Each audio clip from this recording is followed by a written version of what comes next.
Les balances. Alors les balances, on va voir quelle est l'énergie maîtresse qui vous accompagne pour ce mois de janvier 2024, donc premier mois de l'année. En principe, le mois où on fait où on prend de bonnes résolutions.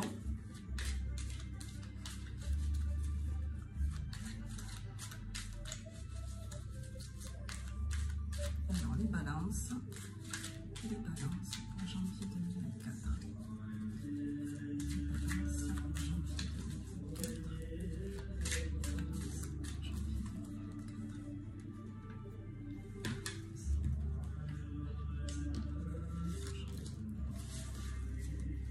C'est bien. Alors les balances, ben, c'est la fête. C'est la fiesta. Hein? Ben, voilà. C'est une énergie de joie, c'est une énergie de célébration, c'est une énergie de festivité. J'ai vraiment cette idée de festivité sous la pluie. C'est-à-dire, moi, je décide, moi, balance, je décide de m'amuser, je décide de n'en faire qu'à ma tête, parce que c'est bien pour moi, parce que j'en ai assez bavé, parce que de toute façon, quoi que je fasse, l'eau, elle va pas s'arrêter, enfin, la pluie, elle va pas s'arrêter de tomber. Quoi que je fasse, les feuilles mortes, ben, c'est l'automne, elles vont tomber. Donc, il y a une idée de... J'en ai plus rien à foutre, en fait. Voilà, j'ai fait tout ce que je pouvais faire. J'ai la conscience tranquille. Maintenant, je m'amuse. Je n'en fais qu'à ma tête. Et après tout, il y a aussi cette idée, je sens cette idée de reconnaissance, qu'on n'est pas là pour souffrir, en fait. Voilà, que l'être humain, il n'est pas sur Terre que pour souffrir. Voilà, c'est ce que vous avez compris. Et vous commencez l'année avec cette idée-là. Ben, je trouve que c'est plutôt pas mal. Je suis bien d'accord avec vous. Alors, on va approfondir un peu ça. Ben, ouais. Vous êtes content, les balances? Donc, on sent qu'au point de vue émotionnel, il y a vous êtes à l'écoute de votre... Non, c'est plus que ça. C'est pas que vous êtes à l'écoute de votre émotionnel. C'est que vous laissez parler votre émotionnel. Voilà, vous laissez parler vos émotions. Vous extériorisez. Voilà, c'est ça. Vous extériorisez vos émotions. Parce que les deux ensemble, voilà, c'est ça. C'est l'idée d'extérioriser ses émotions. Et si vous vous sentez joyeux, ben, vous le dites. Et si ça vous ennuie, ben, vous le dites aussi. Il y a une idée un peu de, vous savez, d'énergie adolescente en fait, où, j'allais être grossière, mais bon, voilà, voilà, je fais ce que je veux, c'est ma vie, point barre quoi. Voilà, après tout c'est la mienne, hein. Voilà, donc c'est pas la tienne, il n'y a que moi qui vis ma vie, et j'ai décidé de vivre ma vie quoi. Voilà. C'est plutôt bien ça, hein, pour démarrer l'année.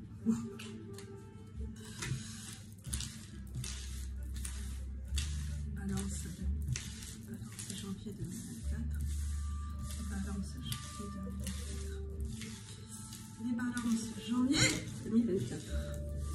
Je suis sur un bout de table. Je suis sur un bout de table. Alors, les balances.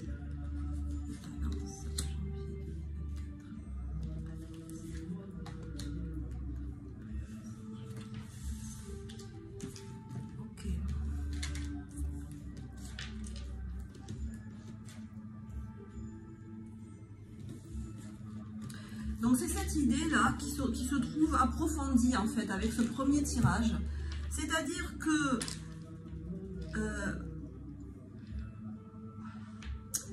on a le jugement à l'envers qui préside votre tirage. C'est la pluie, hein, le jugement à l'envers, hein, c'est...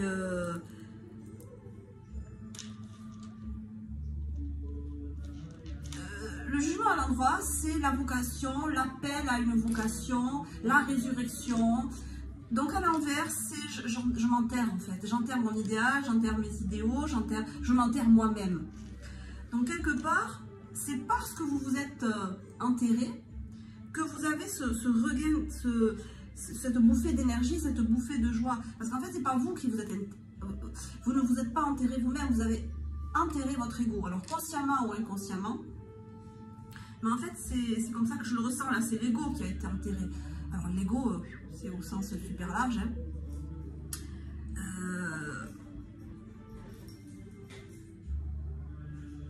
Donc c'est vraiment une décision qui vous est propre.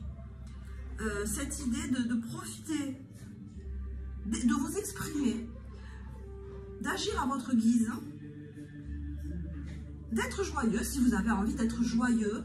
Je sens vraiment une idée de joie, d'effervescence, d'ébullition, il y en a marre de se flageller, quoi, en gros, voilà, les mea culpa, les je m'excuse, les je devrais pas, ou il faudrait que, ras-le-bol.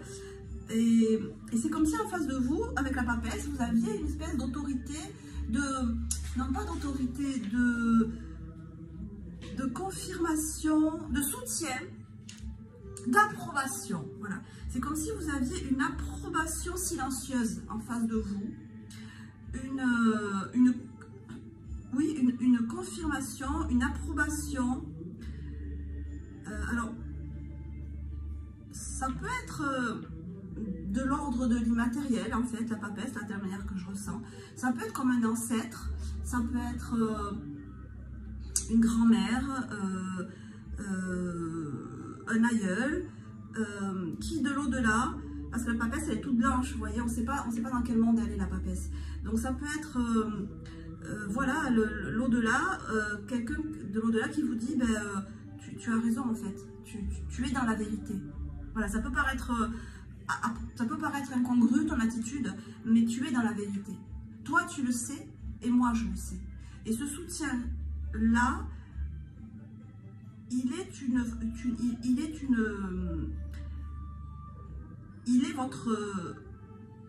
votre vigne en fait. Hein, je vais plagier la Bible. Voilà, il est votre justification intérieure. Donc il est très important. Même si la papesse elle dit rien, elle est silencieuse, elle bouge pas trop.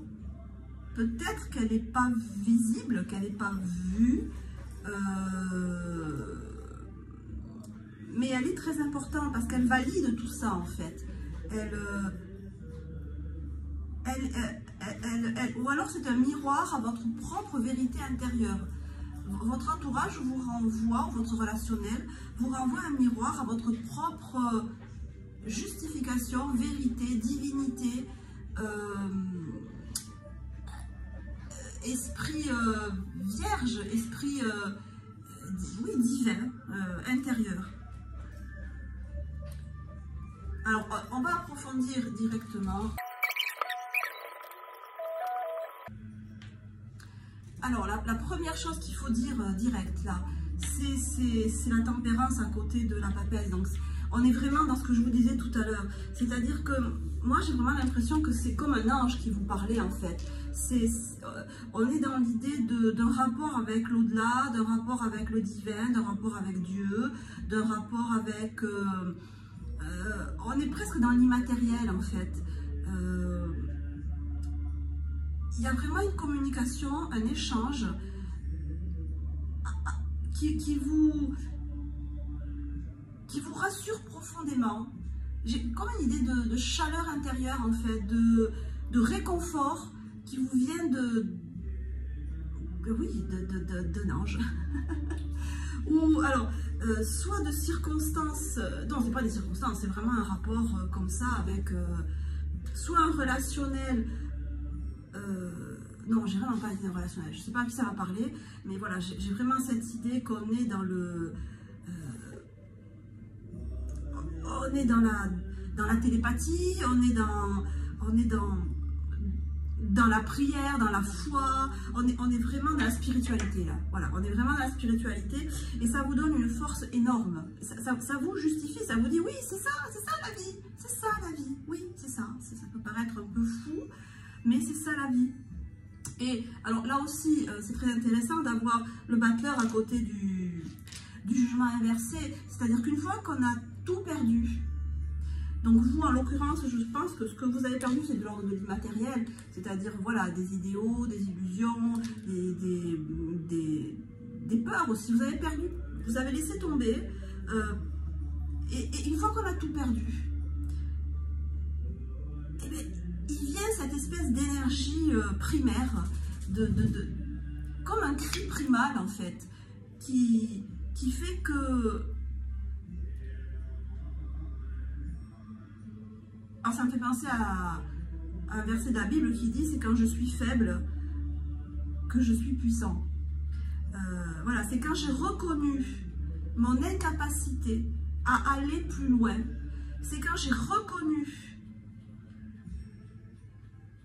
mes fautes, c'est quand j'ai reconnu mon insuffisance, c'est quand j'ai reconnu, oui, je vais dire ma nullité, c'est quand j'ai reconnu ma petitesse, c'est quand j'ai reconnu toutes mes faiblesses, c'est quand j'ai reconnu tous mes péchés, c'est quand j'ai reconnu tous mes vices, c'est quand je me suis mis à nu complètement, que j'ai plus rien à perdre. Et quand j'ai plus rien à perdre, c'est là que je peux tout gagner en fait.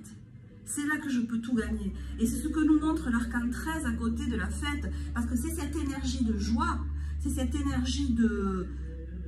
cette bouffée d'air frais qui vous donne la force de balayer tout ce qui doit l'être dans votre vie et de passer à autre chose. Et moi, j'ai vraiment l'impression, avec cet arcane 13 qui va vers la papesse, et le 14, que vous allez vraiment, alors cette fois-ci, à fond, sans retenue, sans... on voit aussi ici la tempérance inversée avec le 7 d'épée. L'épée, c'est le mental. Donc cette fois-ci, c'est bon, quoi, c'est clair dans votre tête, parce que c'est clair dans votre tête. Peut-être ça n'a pas été longtemps clair dans votre tête. Peut-être ça a été longtemps compliqué, confus, indécis, marécageux, sombre, brumeux. Voilà. Ben maintenant, avec le 7 d'épée, là, la tempérance à l'envers avec le 7 d'épée à côté, ça veut dire que vous sortez, en fait, d'un état de stagnation, d'un état d'indécision. Et cette fois-ci, vous prenez la décision et vous mettez les moyens en œuvre pour atteindre vos objectifs. Tout dit la même chose. Et ça va vraiment vers cette papesse et cet ange gardien. Vous allez vraiment vers cette énergie. Vous ne vous cachez plus en fait. Voilà, vous ne vous cachez plus, vous n'avez plus d'hésitation, vous ne vous cachez plus des autres. Voilà, c'est votre appel en fait. C'est ça, c'est vraiment une idée d'appel. Et voilà, comme j'ai dit, vous n'avez plus rien à perdre, vous avez tout perdu. Vous êtes plus vous enfoncez que ce que vous avez fait, c'est pas possible. Vous avez pris la pelle, vous avez pris la pioche, vous avez fait un trou, vous vous êtes mis dedans, et vous avez remis la terre par-dessus. Et vous êtes dit, je vais mourir. Eh bien non, vous n'êtes pas mort. Voilà, vous n'êtes pas mort. Et du coup, vous êtes plus fort. Voilà. Voilà. Donc ici, on a le 3 de bâton inversé avec le 6 avec l'amoureux. Alors, ça montre peut-être que tout n'est pas réglé en fait. C'est-à-dire que vous, dans votre tête, c'est réglé. C'est clair. Je pense que vous, dans votre tête, c'est fait, c'est net, c'est précis. Vous savez où vous voulez aller, vous savez ce que vous voulez laisser. Concrètement, vous n'avez pas tout laissé, vous n'avez pas tout, comment dire, vous n'avez pas réglé tout ce que vous devez régler. Voilà, je pense que ça veut dire ça. Mais que ce que vous devez régler n'est pas aussi important que ce que vous croyez en fait. Vous voyez, il a ce mur à traverser, et ce mur il n'est pas haut en fait, il peut l'enjamber simplement en levant la jambe. Hein. C'est pas la muraille de Chine qui va enjamber là. Donc ce qui vous reste à régler, c'est pas du tout aussi important que ce que vous croyez. Voilà, ça vous allez le découvrir peu à peu. Mais il y a cette énergie vraiment cet élan qui vous pousse, et qui fait que tout s'aligne et qui vous amène vers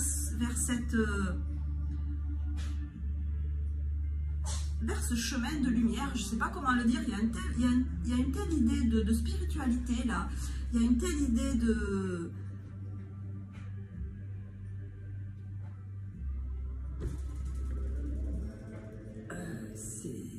ou alors c'est la foi, voilà, c'est la foi absolue en Dieu, c'est la foi en sa bonne étoile, je dialogue avec les anges tous les jours, voilà, je parle aux défunts,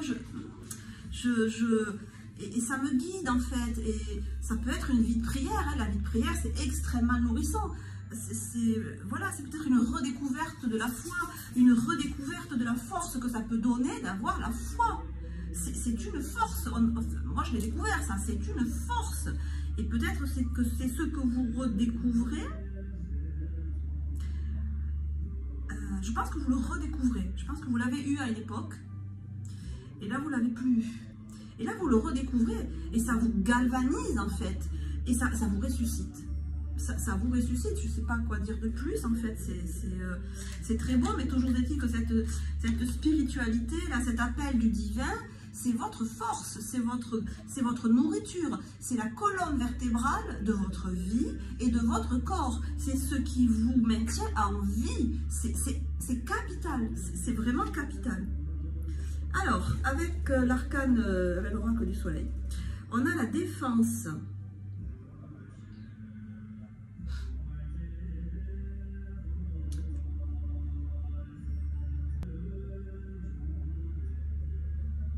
Alors, la défense. Contre quoi devez-vous vous défendre? La défense. Contre quoi devez-vous vous défendre? Et en dos de deck, on a les convenances. Les convenances. Ami Balance.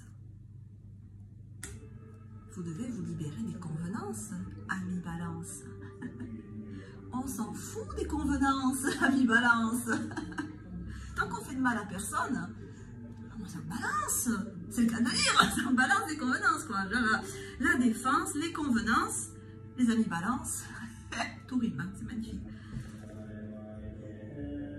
Alors, il y a vraisemblablement une idée que vous devez faire fi du regard d'autrui. Vous devez aller au-delà du regard d'autrui, mais avec cette idée de défense, il y a deux pôles en fait. Première idée, voilà, laissez tomber le regard d'autrui, on s'en fiche. C'est ce que vous devez dépasser en fait. C'est peut-être ça en fait, ce muret là. J'ai envie de le mettre là. C'est peut-être ça, c'est ce muret que vous devez dépasser. C'est les convenances en fait. Ce qu'il est de coutume de faire, ce qu'il est bon de faire, ce que ma famille a fait avant moi et que moi je ne fais pas. Voilà, c'est ça les convenances. On se sent étriqué, vous voyez le visage de cet enfant, il est emmuré. Oh, ça me fait penser au film de... Oh là là, oui, ça me fait penser au film de James Ivory qui s'appelle, avec Anthony Hopkins, où il joue le rôle d'un majordome. Et à la fin, il y a cette image terrible où Anthony Hopkins, donc, il est majordome de, je sais pas, d'un chef d'État, je sais plus. Et donc, il est emmuré dans ses habitudes, dans ses convenances. Et donc, il est amoureux de la gouvernante. Et donc, à la fin, finalement, elle s'en va. Et on sent qu'il a envie de la suivre, mais il ne la suit pas parce qu'il reste prisonnier de ses convenances. Et James Ivory, il nous montre ça avec la dernière image du film, je crois, où on voit Anthony Hopkins, le visage d'Anthony Hopkins, derrière la fenêtre, derrière les grilles de la fenêtre du manoir, et le plan séquence s'éloigne comme ça, et on voit son visage donc à travers la fenêtre, et puis ensuite ça s'éloigne, et on voit le bâtiment, et on voit la foule, et voilà. Et c'est terrible. C'est terrible. Et ça me fait vraiment penser à ça, ce petit personnage-là. C'est une prison, c'est un mouroir en fait. Voilà, si vous cédez à ça, c'est horrible ce que je vais dire, mais vous allez à votre perte.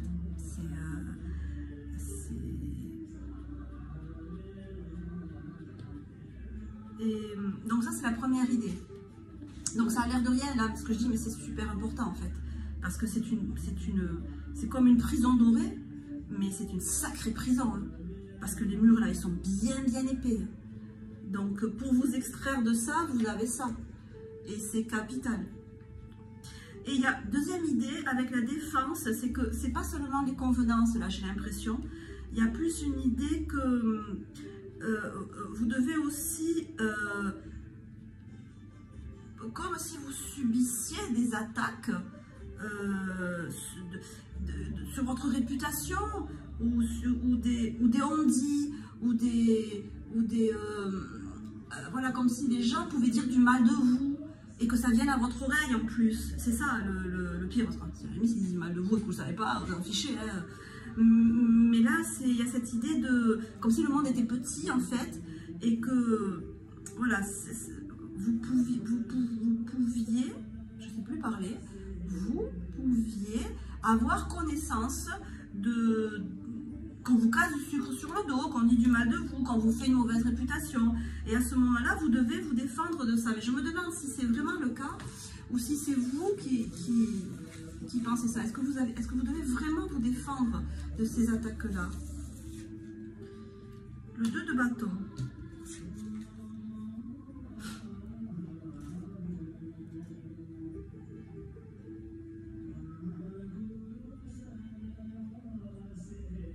Alors, le 2 de bâton, alors je pense qu'effectivement, ça ne parlera pas à tout le monde, là, c'est très... mais je le lis quand même, c'est pas grave. Certains, effectivement, peuvent avoir besoin de défendre leur réputation parce que ça peut éviter de leur fermer des possibilités ultérieures. C'est-à-dire le 2 de bâton, il fait des plans en fait. Vous voyez, il regarde la terre là et il fait des plans. Et il y a cette idée que c'est bon pour vous de défendre, de faire ce que vous devez faire et d'engager comme des procès, j'allais dire, je sais pas, avec ça vraiment d'engager une armée, d'engager ouais, des procès, moi, cette idée de procès, de procédure, pour défendre les on-dit qu'il peut y avoir sur vous, les rumeurs, parce que vous avez des plans pour plus loin et que effectivement ça pourrait vous nuire. Vous pensez que ça pourrait vous nuire, mais est-ce que ça pourrait vous nuire? Oui, donc vous avez raison. Pour certains, vous êtes dans la justesse quand vous voulez protéger votre réputation des attaques que vous pouvez subir. Vous mettez ça à votre sauce parce que, bon, évidemment, avec le 5 de bâton, c'est clair, ça peut nuire à votre évolution future. Puisque dans le bâton, donc ça peut nuire à votre évolution, ça peut nuire à vos projets, à vos plans, à votre envie d'expansion. Voilà, donc deux salles, deux ambiances. On va voir avec le petit oracle des anges pour finir quel est le conseil qu'on peut vous donner.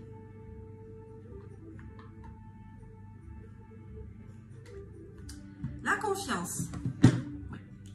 Tout va fonctionner parfaitement. Nous, tes anges, ah ben oui, ben ils sont là les anges. Hein. Vous avez une armada d'anges avec vous. Hein.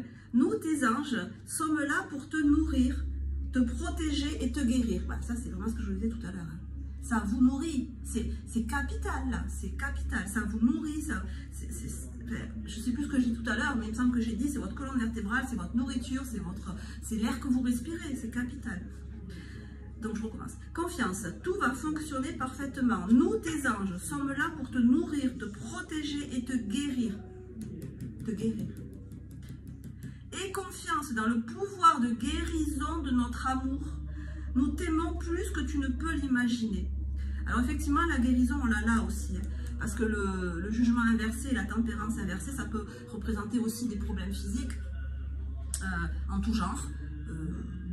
Potentiellement grave hein, avec le jugement inversé et donc ben voilà, les anges c'est votre, vous ne soupçonnez pas, la carte dit nous t'aimons plus que tu ne peux l'imaginer. Moi je dirais que le pouvoir de guérison des anges en fait, de l'au-delà, de Dieu est incommensurable. Et il peut tout. Il peut tout dans tous les sens en fait. Il peut tout. Donc si vous gardez les yeux sur ce pouvoir incommensurable, et c'est ce que vous faites là, vous pouvez tout en fait. Il n'y a plus aucun obstacle.